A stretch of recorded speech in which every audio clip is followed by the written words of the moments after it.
Assalamualaikum warahmatullahi wabarakatuh. Saya Andini Utami ingin mempresentasikan tentang analisis isu efektivitas kinerja individu berdasarkan tupoksi.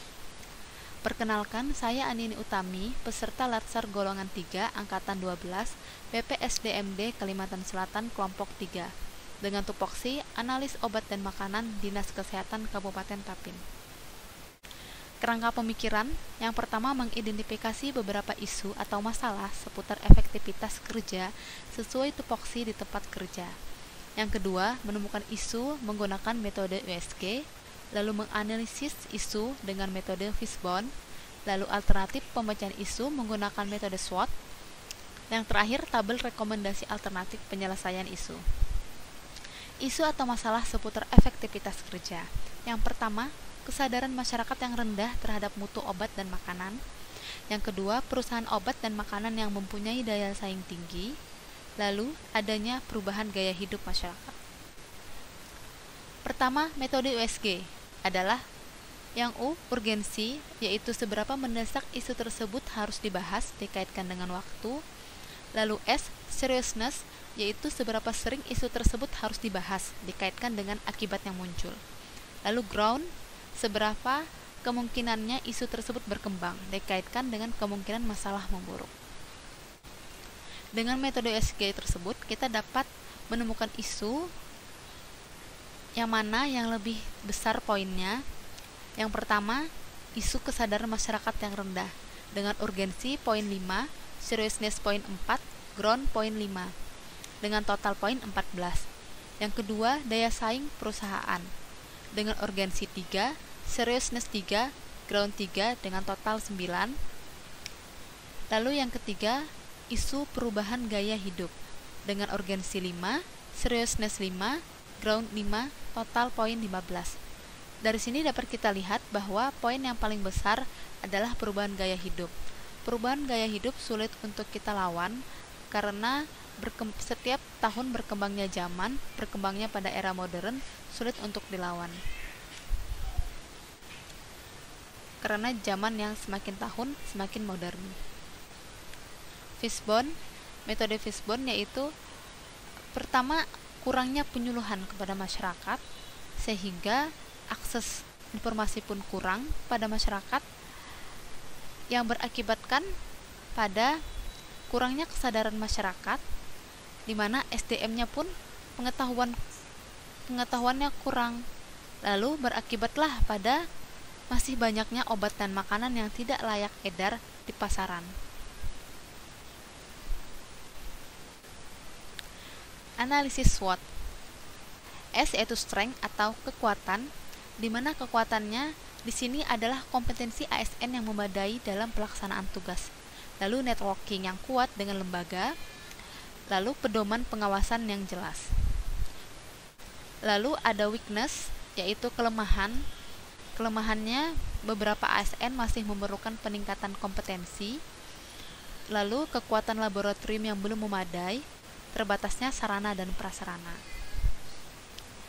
Kekuatan ini pada kompetensi ASN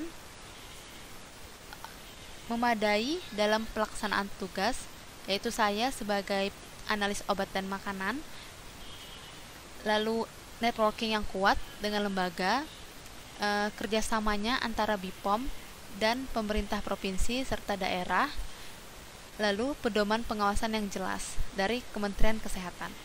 Lalu kelemahan, ada juga beberapa ASN yang masih memerlukan peningkatan dalam kompetisi analisa obat dan makanan ini.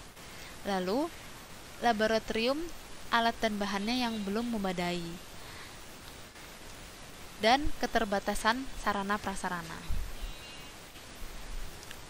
Opportunities, yaitu peluang adanya program nasional, teknologi informasi sebagai sarana KIE, ekspektasi masyarakat yang tinggi terhadap pengawasan obat dan makanan. Ini peluang sekali buat kami, yaitu program nasional dari pemerintah, lalu teknologi informasi yang menyebarkan komunikasi, informasi, edukasi kepada masyarakat, dan ekspektasi masyarakat itu sendiri tinggi terhadap pengawasan obat dan makanan.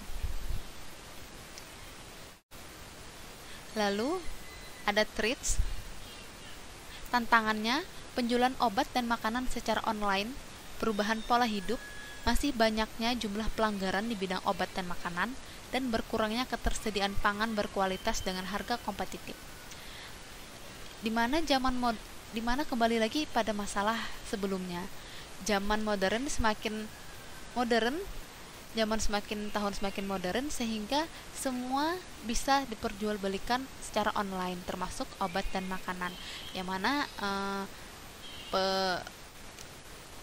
penjualannya tidak bisa kita kontrol.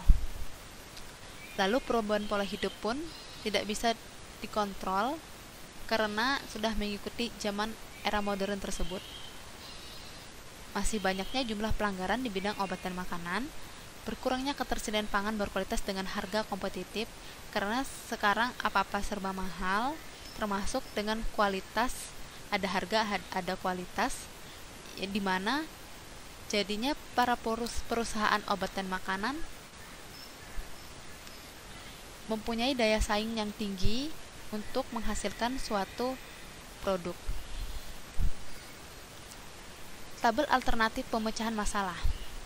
Alternatif penyelesaian yang pertama yaitu meningkatkan pengetahuan masyarakat tentang analis obat dan makanan dengan tahapan melakukan sosialisasi dan penyuluhan kepada masyarakat yang hasilnya nanti masyarakat mengetahui hasil sesudah analisis pemeriksaan. Oh, ini obat dengan kandungan ini ternyata tidak bagus untuk tubuh, atau makanan ini ternyata memiliki bahan berbahaya. Dengan pihak yang dikolaborasikan dengan lintas program dan lintas sektoral. Pihak-pihak BPOM, pihak-pihak provinsi, Kementerian Kesehatan berpengaruh penting juga dalam masalah analisis obat dan makanan pada masyarakat. Lalu yang kedua, memberikan pamflet tentang keamanan mutu obat dan makanan dengan tahapan menyebarkan pamflet kepada masyarakat yang hasilnya nanti masyarakat mendapatkan informasi yang benar tentang obat dan makanan dengan pihak lintas program dan lintas sektoral juga. Lalu alternatif penyelesaian yang ketiga, menggunakan media sosial untuk memberikan informasi, seperti sekarang zaman era digital, bisa melalui media sosial Instagram, Facebook, Twitter, dari YouTube, dengan tahapan membuat medsos yang memuat informasi terpercaya, informasi yang bisa dipercaya, informasi yang benar-benar dari sumber terpercaya, seperti misal dari website BPOM. Nah, sehingga hasil tersebut bisa menyebarkan informasi dengan cepat, tepat, dan benar sasaran, dengan pihak lintas program dan lintas sektoral juga. Terima kasih, semoga bermanfaat.